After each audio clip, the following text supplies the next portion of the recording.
Hello friends, welcome back to ಗೃಹಿಣಿಯ ಕಲಿಕೆ. Friends, ಇದನ್ನ ನಾನು ಸಾಸಿವೆಯನ್ನು ನಾವು ಪ್ರತಿನಿತ್ಯ ಬಳಸೋದ್ರಿಂದ ನಮಗೆ ಅದರಿಂದ ಏನೇನು ಬೆನಿಫಿಟ್ ಸಿಗುತ್ತೆ ಅಂತ ಕಂಪ್ಲೀಟ್ ಆಗಿ ಡೀಟೇಲ್ಸ್ ಅನ್ನ ಕೊಡ್ತೀನಿ. ಬನ್ನಿ ಹಾಗಾದ್ರೆ ನೋಡೋಣವಾ. ಸಾಸಿವೆಯಲ್ಲಿ ವಿಟಮಿನ್ ಎ ಇದೆ, ವಿಟಮಿನ್ ಸಿ, ವಿಟಮಿನ್ ಕೆ, ಲ್ಯೂಟಿನ್, ಜಿಯಾಕ್ಸಾಂಥಿನ್ ಹೇರಳವಾಗಿದೆ ಅಂತಾನೆ ಹೇಳ್ಬೋದು. ಹಾಗಾದ್ರೆ ನಾವು ಸಾಸಿವೆಯನ್ನು ಬಳಸೋದ್ರಿಂದ ನಮ್ಗೆ ಏನೇನು ಪ್ರಯೋಜನ ಅಂತ ತಿಳ್ಕೊಳ್ಳೋಣವಾ. ಕರುಳಿನ ಕ್ಯಾನ್ಸರ್ ಬರುವುದನ್ನ ಇದು ತಡೆಗಟ್ಟುತ್ತದೆ. ಹೌದು, ಸಾಸಿವೆ ಕಾಳಿನಲ್ಲಿ ಫೋಟೋನ್ಯೂಟ್ರಿಯೆಂಟ್ ಎಂಬ ಪೋಷಕಾಂಶಗಳಿವೆ. ಇವು ವಿಶೇಷವಾಗಿ ಕರುಳು ಮತ್ತು ಜೀರ್ಣಾಂಗಗಳಲ್ಲಿ ಕ್ಯಾನ್ಸರ್ ಬರುವ ಸಾಧ್ಯತೆಯನ್ನು ಕಡಿಮೆಗೊಳಿಸುತ್ತದೆ. ಅಸ್ತಮಾ ರೋಗದಿಂದ ಮುಕ್ತಿಯನ್ನ ತೋರ್ಕೋಬಹುದು. ಸಾಸಿವೆಯಲ್ಲಿ ಸೆಲೆನಿಯಂ ಮತ್ತು ಮೆಗ್ನೀಷಿಯಂ ಹೇರಳವಾಗಿದೆ. ಇವೆರಡರ ಸಂಯೋಜನೆ ಉರಿಯೂತಕ್ಕೆ ಪ್ರತಿರೋಧ ನೀಡುವ ಗುಣವಿದೆ. ನಿಯಮಿತ ಸೇವನೆಯಿಂದ ಶ್ವಾಸನಾಳದಲ್ಲಿ ಆಗಿರುವ ಸೋಂಕು ನಿವಾರಿಸಿ ಅಸ್ತಮಾ, ಶೀತ ಮತ್ತು ಕಫ ಕಟ್ಟಿರುವ ಎದೆಗೂಡನ್ನು ತೆರವುಗೊಳಿಸಲು ನೆರವಾಗುತ್ತದೆ. ನಾವು ಸಾಸಿವೆಯನ್ನು ನಿಯಮಿತವಾಗಿ ಬಳಸ್ತಾ ಬಂದ್ರೆ ತೂಕವನ್ನು ಸಹ ಇಳಿಸ್ಕೋಬಹುದು. ಸಾಸಿವೆಯಲ್ಲಿ ಫೋಲೇಟ್, ನಿಯಾಸಿನ್, ರೈಬೋಫ್ಲಾವಿನ್ ಮೊದಲಾದ ಪ್ರಮುಖವಾದವು ಇವೆ. ಈ ವಿಟಮಿನ್ಗಳು ಶರೀರದ ಚಯಾಪಚಯ ಕ್ರಿಯೆಯನ್ನ ಚುರುಕುಗೊಳಿಸಿ ತೂಕವನ್ನು ಇಳಿಕೆ ಮಾಡಲು ಸಹಕರಿಸುತ್ತದೆ. ವೃದ್ಧಾಪ್ಯವನ್ನು ದೂರವಿಡುತ್ತದೆ. ಹೌದು, ಸಾಸಿವೆಯನ್ನು ಬಳಸ್ತಾ ಬಂದ್ರೆ ನಾವು ಯೌವನಭರಿತವಾಗಿ ಇರಬಹುದು. ಸಾಸಿವೆಯಲ್ಲಿ ಲ್ಯೂಟಿನ್, ವಿಟಮಿನ್ ಎ, ವಿಟಮಿನ್ ಸಿ ಮತ್ತು ಕೆ ಹೇರಳವಾಗಿದೆ.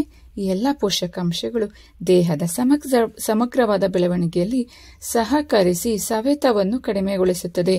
ಇದರಿಂದ ವೃದ್ಧಾಪ್ಯವನ್ನು ನಾವು ದೂರ ಇಡ್ಕೋಬಹುದು. ಕೆಟ್ಟ ಕೊಲೆಸ್ಟ್ರಾಲ್ ಅನ್ನು ಇದು ಕಡಿಮೆಗೊಳಿಸುತ್ತದೆ.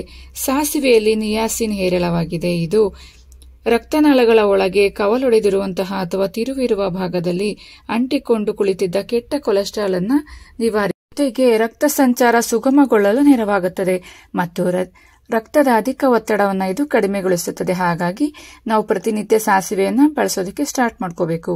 ಇನ್ನು ಕೂದಲ ಬೆಳವಣಿಗೆಯನ್ನು ಇದು ವೃದ್ಧಿಗೊಳಿಸುತ್ತದೆ. ವಾರಕ್ಕೊಮ್ಮೆ ಸಾಸಿವೆ ಎಣ್ಣೆಯನ್ನ ಕೂದಲ ಬುಡಕ್ಕೆ ಮಸಾಜ್ ಮಾಡುವುದರಿಂದ ಕೂದಲು ಉದುರುವುದನ್ನು ತಡೆಗಟ್ಟಬಹುದು ಹಾಗೂ ತಲೆ ಹೊಟ್ಟನ್ನು ನಿವಾರಿಸಬಹುದು. ಅಂದ್ರೆ ಡ್ಯಾಂಡ್ರಫ್ ಅನ್ನು ಸಹ ಕ್ಯೂರ್ ಮಾಡ್ಕೋಬಹುದು. ಮಲಬದ್ಧತೆಯನ್ನ ಇದು ನಿವಾರಿಸುತ್ತದೆ. ಯಾರ್ಯಾರಿಗೆ ಕಾನ್ಸ್ಟಿಪೇಷನ್ ಪ್ರಾಬ್ಲಮ್ ಇರುತ್ತೋ ಅಂತವರು ನೀವು ಪ್ರತಿನಿತ್ಯ ಸಾಸಿವೆಯನ್ನ ಬಳಸ್ತಾ ಬನ್ನಿ.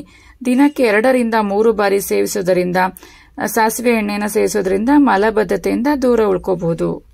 ಚರ್ಮದ ಸೋಂಕಿನಿಂದ ಇದು ರಕ್ಷಿಸುತ್ತದೆ. ಸಾಸಿವೆ ಎಣ್ಣೆಯಲ್ಲಿ ಗಂಧಕ ಉತ್ತಮ ಪ್ರಮಾಣದಲ್ಲಿರುವುದರಿಂದ ಚರ್ಮದ ಸೋಂಕು ತಡೆಯಲು ಇದು ಸಹಕಾರಿಯಾಗಿದೆ.